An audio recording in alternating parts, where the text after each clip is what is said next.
ജനാധിപത്യ കേന്ദ്രീകരണം എന്ന് പറഞ്ഞാൽ ഇല്ലാത്ത കാര്യം അടിച്ചേൽപ്പിക്കലല്ല, ഉള്ള കാര്യത്തെക്കുറിച്ച്, വസ്തുതകളെക്കുറിച്ച് പരിശോധിച്ച് ഉചിതമായ തീരുമാനമെടുക്കുക എന്നതാണ്. അതല്ലാതെ ഉച്ചയ്ക്ക് 12 മണി ഇപ്പോൾ അർദ്ധരാത്രിയാണ് എന്ന് നേതൃത്വം പറഞ്ഞാൽ അത് അംഗീകരിച്ച് പോകാൻ തയ്യാറാകുന്ന ആളുകൾ ചിലപ്പോൾ ഉണ്ടാകും. എല്ലാവർക്കും അംഗീകരിച്ച് പോകാൻ കഴിയില്ല. ഇത് 2022 ഈ കാര്യം വിശദീകരിച്ച ഏരിയ കമ്മിറ്റിയിൽ തന്നെ ഇതേ വാചകമാണ് ഞാൻ ഉപയോഗിച്ചത്, പറഞ്ഞിട്ടുള്ള കാര്യമാണ്. അത്രയും കാര്യങ്ങളാണ് പൊതുവേ ഉള്ളത്. ഇനി ഫണ്ടുമായി ബന്ധപ്പെട്ട്, ഫണ്ട് 2021 സമ്മേളനത്തിന് തൊട്ട് മുമ്പാണ് കമ്മിറ്റിയിൽ അവതരിപ്പിക്കുന്നത്, ഏരിയ കമ്മിറ്റിയിൽ അവതരിപ്പിക്കുന്നത്. കെട്ടിട നിർമ്മാണ കണക്ക് അവതരിപ്പിച്ചപ്പോൾ അതിൽ സഹകരണ ജീവനക്കാരിൽ നിന്ന് പിരിച്ച ഫണ്ടില്ല, 1 രൂപ പോലും ഇല്ല. ആ ഫണ്ട് കൊടുത്ത ഒട്ടേറെ സഖാക്കൾ ആ കമ്മിറ്റിയിലുണ്ട്. അവരത് ഉന്നയിച്ചു. അതിൽ 70 രൂപ വരവ് കാണിച്ചിട്ടുണ്ട് എങ്കിൽ ആ കമ്മിറ്റി ആ കണക്ക് അംഗീകരിച്ച് ആ 2021 സമ്മേളനത്തിൽ അവതരിപ്പിക്കുമായിരുന്നല്ലോ. പിന്നീട് 2024 സമ്മേളനത്തിലല്ലേ ഈ കണക്ക് അവതരിപ്പിക്കുന്നത്. എന്തേ 2021 സമ്മേളനത്തിൽ ആ കണക്ക് അവതരിപ്പിക്കാതിരുന്നത്? ഈ 70 ലക്ഷം ഇല്ലാത്തത് കൊണ്ടാണ്. അതവിടെ ചൂണ്ടിക്കാണിച്ചു. അപ്പോൾ അത് കണക്ക് അംഗീകരിക്കാൻ കഴിയില്ല എന്ന് പറഞ്ഞ് കണക്ക് മാറ്റിവെച്ചു. രണ്ടാമത് അടുത്ത കമ്മിറ്റിയിൽ, അത് സമ്മേളനത്തിന് ശേഷമാണ്, കണക്ക് അവതരിപ്പിച്ചു. ആ അവതരിപ്പിച്ച കണക്കിൽ സഹകരണ ജീവനക്കാരിൽ നിന്ന് 64 ലക്ഷത്തിൽ ചില്ലറ സംഭാവന ലഭിച്ചതായി ഉൾപ്പെടുത്തി.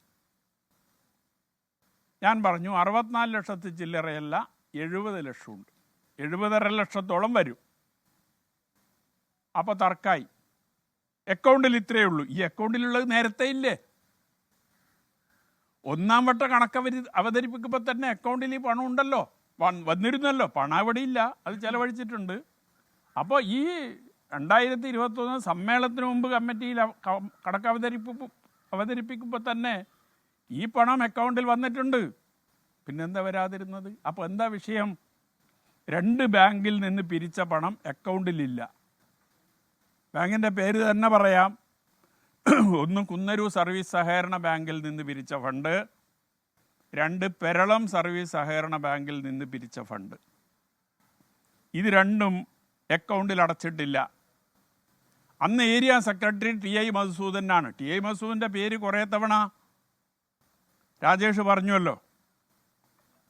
ഈ ഫണ്ട് വാങ്ങിയെടുക്കാൻ ഉത്തരവാദിത്വം ഏരിയ സെക്രട്ടറിക്കാണ്. ഇത് ലഭിക്കുന്നില്ലെങ്കിൽ ഈ 2 സ്ഥാപനത്തിൽ നിന്ന് ഫണ്ട് ലഭിച്ചില്ല എന്ന് ഏരിയ കമ്മിറ്റിയിൽ പറഞ്ഞ് ആ ഫണ്ട് വാങ്ങാൻ ആളുകളെ ചുമതലപ്പെടുത്തേണ്ട ഉത്തരവാദിത്വവും ഏരിയ സെക്രട്ടറിക്കാണ്. ഒരിക്കൽ പോലും ഏരിയ കമ്മിറ്റിയിൽ ഈ 2 സ്ഥാപനങ്ങളിൽ നിന്ന് ഫണ്ട് വന്നിട്ടില്ല എന്ന കാര്യം പറഞ്ഞിട്ടില്ല. ഞാൻ പറയുന്നത് ഈ 2 സ്ഥാപനം കേഷായി കൊടുത്തിട്ടുണ്ടാകും. കേഷായി കൊടുക്കുന്നത് ഏരിയ സെക്രട്ടറിയുടെ കയ്യിലാണ്. അന്ന് ഏരിയ സെക്രട്ടറി TI മധുസൂദനാണ്. ആ പണം അക്കൗണ്ടിൽ അടച്ചിട്ടില്ല. അക്കൗണ്ടിൽ അടച്ചില്ല എന്നുള്ളത് കൊണ്ട് വരവിൽ ഉൾപ്പെടുത്താൻ സാധിക്കില്ല എന്ന് പറയാൻ പറ്റില്ലല്ലോ. എന്തേ കിട്ടാതിരുന്നത്, എന്തേ അക്കൗണ്ടിൽ അടക്കാതിരുന്നത് എന്നത് ഏരിയ സെക്രട്ടറി വിശദീകരിക്കേണ്ട കാര്യമാണ്. അന്നത്തെ ഏരിയ സെക്രട്ടറി, അത് TI മധുസൂദനാണ്. അപ്പം രണ്ടാമത് അവതരിപ്പിച്ച കണക്കിൽ 64.5 ലക്ഷം രൂപ സഹകരണ ജീവനക്കാരുടെ ഫണ്ട് ഇനത്തിൽ വരവ് കാണിച്ചിട്ടുണ്ട്. വിചിത്രമായ ഒരു കാര്യം, ആദ്യം അവതരിപ്പിച്ച കണക്കിൽ നിന്ന് വ്യത്യസ്തമായി വരവ് കൂടിയപ്പോൾ ചെലവും കൂടി. അങ്ങനെ എവിടെയെങ്കിലും നടക്കുമോ? വരവ് കൂടുമ്പോൾ ചെലവ് കൂടുമോ? യഥാർത്ഥത്തിൽ ചെലവായ സംഖ്യയല്ലേ ആദ്യത്തെ കണക്കിൽ അവതരിപ്പിക്കുന്നത്. ആദ്യത്തെ കണക്കിൽ അവതരിപ്പിച്ചത് മാത്രമല്ല, 2017 ഏരിയ സമ്മേളനത്തിൽ അവതരിപ്പിച്ച കണക്കിൽ 2,39,40,000 രൂപ 30,000 രൂപ കെട്ടിട നിർമ്മാണത്തിന് വേണ്ടി ചെലവഴിച്ചു എന്ന് സമ്മേളന റിപ്പോർട്ടിൽ അച്ചടിച്ച് പ്രതിനിധികളുടെ കയ്യിൽ കൊടുത്ത കണക്കാണ്. ആദ്യ കണക്കിലും അതേ സംഖ്യയാണ് ചെലവ്. രണ്ടാമത്തെ കണക്ക് വന്നപ്പോൾ അത് 2,40,00,000 70,000 കൂടി. എങ്ങനെ 70,000 കൂടുതൽ? സംഖ്യ എത്ര എന്നുള്ളതല്ല, സമ്മേളന റിപ്പോർട്ടിലെ ചെലവ് അതേ ചെലവ് തന്നെയാണ് ഒന്നാം വട്ട കണക്ക് അവതരിപ്പിക്കുമ്പോൾ കമ്മിറ്റിയിൽ അവതരിപ്പിച്ചത്. പക്ഷേ രണ്ടാം വട്ട കണക്ക് ഈ വരവ് കൂടിയപ്പോൾ ഈ 2,39,30 എന്ന് പറയുന്നത് 2,40,000 2,40,00,000 70,000 റുപ്യ അടക്കൂട്ടി. ചെലവിൽ പല ഇനങ്ങളും പുതുതായി കൂട്ടിച്ചേർത്തു. 2017 ജനുവരിയിലാണ് ഏരിയ കമ്മിറ്റി ഓഫീസിൻ്റെ ഉദ്ഘാടനം കേരളത്തിലെ മുഖ്യമന്ത്രി നിർവഹിക്കുന്നത്. 2017 ജനുവരിയിൽ. 2017 ഡിസംബർ 8, 9 തീയതികളിലാണ് ഏരിയ സമ്മേളനം കരിവള്ളൂരിൽ വെച്ച് നടക്കുന്നത്. എന്ന് പറഞ്ഞാൽ 11 മാസം കഴിഞ്ഞിട്ട്. ഈ ഓഫീസ് നിർമ്മാണത്തിൻ്റെ എല്ലാ പ്രവർത്തനങ്ങളും പൂർത്തീകരിച്ചതിന് ശേഷമാണ് ഉദ്ഘാടനം നടത്തിയിട്ടുള്ളത്. അതിനുശേഷം പ്രവർത്തനം നടത്താൻ ഒന്നും ബാക്കിയില്ല. ഈ രണ്ടാം ഘട്ട കണക്ക് അവതരിപ്പിക്കുമ്പോൾ മാർബിൾ വാങ്ങിയതിന് 8 ലക്ഷം പുതിയ കണക്ക് വരികയാണ്, പുതിയ ചെലവിനങ്ങൾ വരികയാണ്. മാർബിൾ വാങ്ങിയതിന് 8 ലക്ഷം, കരിങ്കല്ല് വാങ്ങിയതിന് 1.5 ലക്ഷം എന്നൊക്കെ പറഞ്ഞ് വിവിധ ഇനങ്ങളിലായി ചെലവ് കൂടി. അപ്പോൾ ഓഡിറ്റർമാർ നിശ്ചയിച്ച കാര്യം രാജേഷ് പറഞ്ഞിട്ടുണ്ട്. ഞാൻ ഒറ്റ കണക്കിൻ്റെ ഓഡിറ്ററി ആയിട്ടുള്ളൂ, അത് തെരഞ്ഞെടുപ്പ് ഫണ്ടിൻ്റെയാണ്. അത് തീരുമാനിക്കുന്നത് മണ്ഡലം സെൻറ്ററാണ്. മറ്റ് 2 കണക്കിൻ്റെയും ഓഡിറ്റർ ഞാനല്ല. ഓഡിറ്റർമാരെ ഏരിയ കമ്മിറ്റി നിശ്ചയിച്ചു. പറഞ്ഞ പോലെ തന്നെ 3 പേരടങ്ങിയ ഓഡിറ്റർമാരെ നിശ്ചയിച്ചു. ഓഡിറ്റർമാരെ നിശ്ചയിച്ചാലും ഈ കണക്ക് സമ്മേളനത്തിൽ അവതരിപ്പിക്കേണ്ടത് അന്നത്തെ ഏരിയ സെക്രട്ടറി എന്ന രീതിയിൽ ഞാനാണ്. ആര് തയ്യാറാക്കിയാലും സമ്മേളനത്തിൽ അവതരിപ്പിക്കേണ്ടത് ഏരിയ സെക്രട്ടറിയാണ്. അപ്പോൾ ഞാൻ ആ കണക്ക് അവതരിപ്പിക്കണമെങ്കിൽ എനിക്ക് ആ കണക്കിനെ കുറിച്ച് വ്യക്തത വേണമെന്നുള്ളതുകൊണ്ട് ഞാൻ ആ കണക്ക് കൃത്യമായി പരിശോധിച്ചിട്ടുണ്ട്. ഓഡിറ്റർ എന്നുള്ള നിലയിലല്ല, ഏരിയ സെക്രട്ടറി എന്നുള്ള നിലയിൽ. അതിൽ കൃത്യത എനിക്ക് വരുത്താനും സാധിച്ചിട്ടുണ്ട്. ഓഡിറ്റർമാരുടെ മുമ്പിൽ പോയി ഈ ചെലവൊക്കെ പുതുതായി വന്നപ്പോൾ ഓഡിറ്റർമാർ പറഞ്ഞു, ഈ ചെലവ് സംബന്ധിച്ച് പരിശോധിക്കണമെങ്കിൽ 2017 അംഗീകരിച്ച വൗച്ചർ വേണം. ഈ ചെലവ് 2017 കണക്കിൽ ഉൾപ്പെട്ടിട്ടുണ്ടോ എന്ന് നോക്കിയാലല്ലേ. ഈ വൗച്ചറുകളെല്ലാം 2017 ജനുവരിക്ക് മുമ്പുള്ള തീയതിക്കുള്ളതാണ്. ജനുവരിയിലാണ് ഉദ്ഘാടനം. അപ്പോൾ ആ ഉദ്ഘാടനത്തിന് മുമ്പുള്ള തീയതിക്കുള്ള വൗച്ചറുകളാണ് ഇത് മുഴുവൻ. അപ്പോൾ ഇത് ഈ 2017 അംഗീകരിച്ച കണക്കിൽ ഉൾപ്പെട്ടിട്ടുണ്ടോ എന്ന് പരിശോധിക്കണമെങ്കിൽ അന്ന് അംഗീകരിച്ച വൗച്ചറുകൾ വേണം.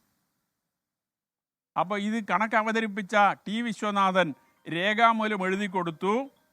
ഈ വൗച്ചറുകളെല്ലാം നഷ്ടപ്പെട്ടിരിക്കുന്നു. എല്ലാം നഷ്ടപ്പെടലാണ്.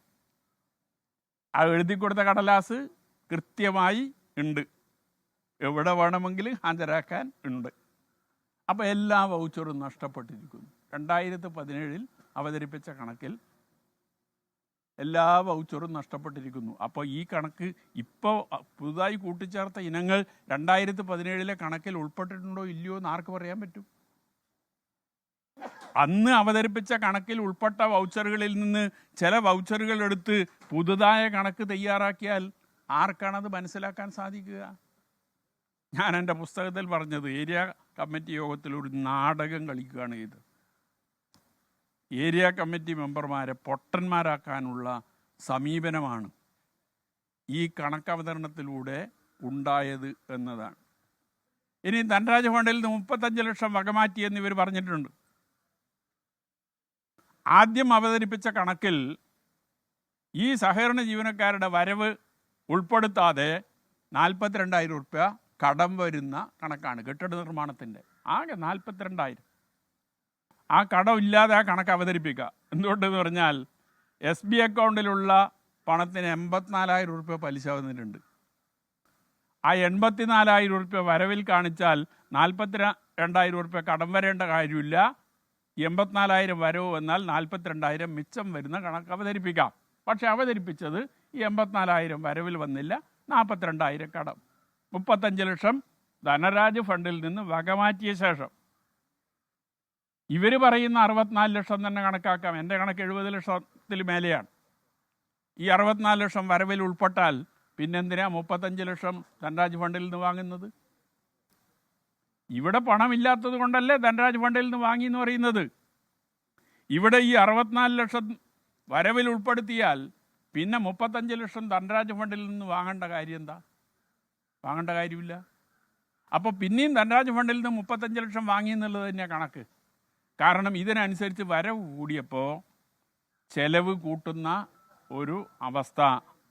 ഞാൻ എൻ്റെ പുസ്തകത്തിൽ പറഞ്ഞ ഒരു വാചകം, വരവ് കൂടുമ്പോൾ ചെലവ് കൂടുന്ന പുതിയ കണക്ക് ശാസ്ത്രം പഠിക്കാൻ ഇത് ഉപകരിച്ചിട്ടുണ്ട് എന്നാണ്.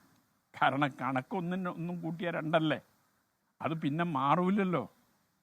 അപ്പോൾ ഈ രീതിയിലുള്ള ഒരു നിലപാടാണ് സ്വീകരിച്ചത്.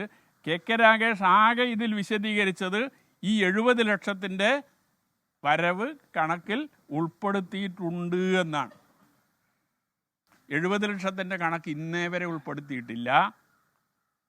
അവസാനം ഉൾപ്പെടുത്തിയത് 64 ലക്ഷത്തിൽ ചില്ലറയാണ്. 6 ലക്ഷത്തിൽ ചില്ലറ രൂപയുടെ വ്യത്യാസം അപ്പോഴുമുണ്ട്.